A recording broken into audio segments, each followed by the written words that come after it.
Hello, good evening. Andito kami ngayon sa likod ng Panabo Gym para mag-park para makijoin kami sa last day ng Binulig Festival dito sa Panabo City. Ang grande talaga kasi clinose nila yung kalsada na to for this event. Kaya tuloy ang layo ng binaktas namin kasi ang layo ng parking namin. Pero sige lang, laban cardio na din to. So andito na kami sa entrance ng 11th Binulig Festival. As you can see, ang daming tao. So makikigulo kami dito. At last, andito na kami sa loob. Ang daming tao kasi andito daw yung Nobita Rock Band. I'm sorry, hindi ko sila kilala kaya mag-food trip na lang kami dito sa Binulig Food Park. Andito na kami sa loob. So hanap kami ng mga pwedeng kainin namin kasi tapos na kami mag-dinner eh.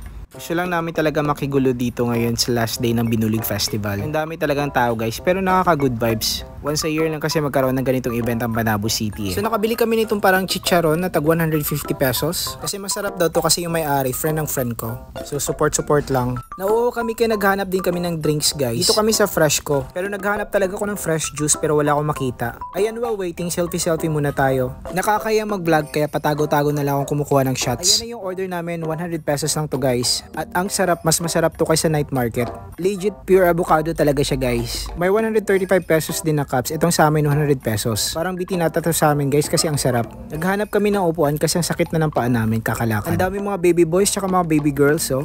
Nag-crave ako ng lechon pero busog ako guys. Bumili lang kami ng fries dito kasi gusto lang namin yung pika-pika. May ice cream pa dito guys. May nakita kami yung bakanting upuan dito kaya tumambay na lang kami dito. Umuulan na siya guys kaya kailangan na namin umalis. Ang layo pa ng park namin. Bye-bye!